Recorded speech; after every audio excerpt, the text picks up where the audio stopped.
Spitting Image, chapter 15, entitled The Spitting Image. Leon cut the loose threads from the last seam of his masterpiece and emerged from the back room behind the reception desk. He was bleary-eyed but proud. Perching his completed animile below the All Pets Welcome sign, he said, "Hey, Mom, what do you think?" Emma Zeisel's jaw dropped. If that isn't a masterpiece worthy of a master, I don't know what is. Really? Really? Let him try and say you lack fine motor skills now. Heck, you've got Rolls-Royce motor skills. Well, we'll find out in 2 weeks at Carnival. That's when the hag tells me if I pass. I wouldn't wait, sweetie, said Emma Zeisel. Showing Miss Hagmaier the masterpiece early might put her threats to rest. Leon took his mom's advice. The following morning, he left for school with his masterpiece snugly secured inside one of Frau Haffenreffer's pastry boxes. The choice of carrying case wasn't all that smart. No, it's not dessert, Leon had to tell Napoleon and PW and Lily Matisse and everyone else who saw him clutching the tantalizing box. But despite the constant pestering, he refused to lift the lid. He wanted to show Miss Hagmaier first. Leon tried to catch her at check-in, but that plan was stymied because of a fire drill. He decided to take another stab after dismissal when he could display the masterpiece more privately. For the rest of the day, the pastry box didn't leave Leon's sight. He grasped it between his knees while practicing a Gregorian chant in music. He cradled it in his lap throughout art class as he worked on his knight's costume. He even clung to the box during a pit stop at the boys' room, where he awkwardly squeezed it under his arm while taking care of business. Lily Matisse and PW cornered Leon during recess. "Come on," said PW. "Best friends don't keep things from best friends. Show us what's in the box." "I don't want to jinx things," said Leon. "Just a quick look," Lily Matisse pleaded. "We won't touch. Cross my heart. After school, I swear, you guys will be the first to see the thing once I get the hags okay." "Thanks a bunch," said Lily Matisse. "Yeah," said PW. Leon felt guilty. "Okay," he said at last, "a peek, but just a quick one." He lifted the lid. Lily Matisse's eyes widened, and PW cried, "Whoa, gruesome!" The last class before dismissal was PE, Phys Ed. Does anybody have any predictions? What do you think, Jackson? I feel like he's going to try to play somewhere, and he's going to get way too sweaty, it's going to wreck it, or the gym teacher's going to catch him and say, "Put that somewhere else." All right. 1 hour to go, Leon told himself as he entered the gym. The weight was giving him butterflies. "Coach," he said, "can I sit out? I've got a stomachache." "Sure thing," Coach Kasparaitis told him. He knew Leon was no faker. So while the rest of the class did laps and vaulted the pommel horse, Leon watched from the bleachers. The pastry box wedged safely between his knees.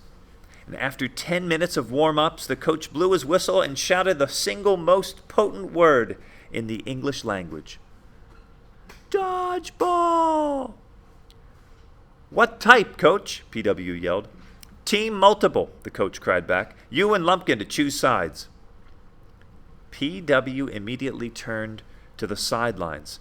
"Hey, box boy, get over here." Leon hesitated. "Come on, I need you." Leon waffled a bit before abandoning his precious cargo to join PW's team.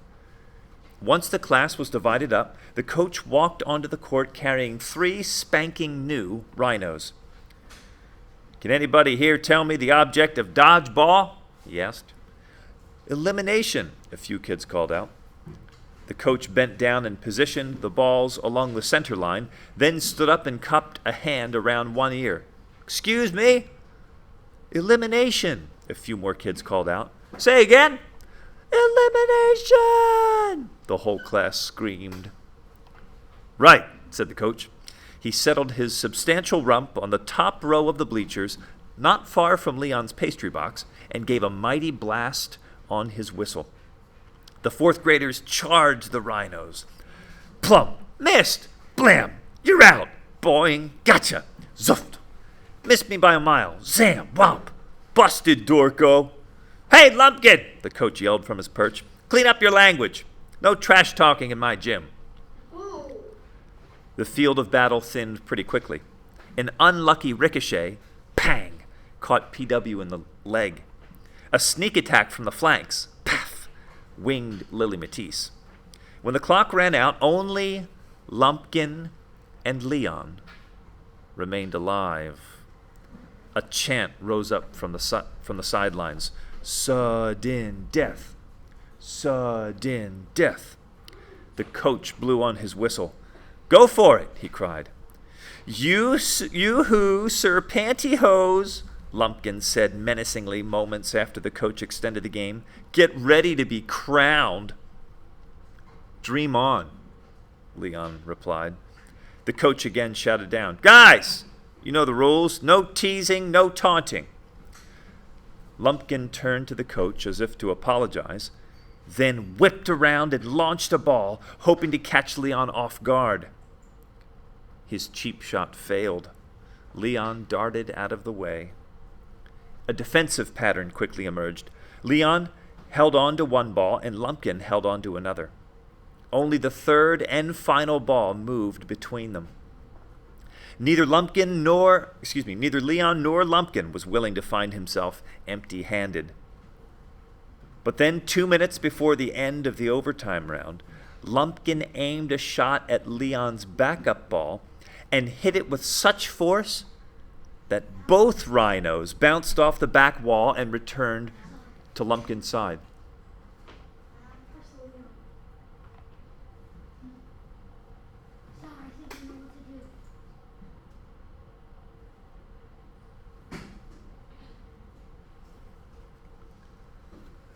A collective groan rose up from the sidelines, followed by the kind of somber, respectful silence that accompanies an execution.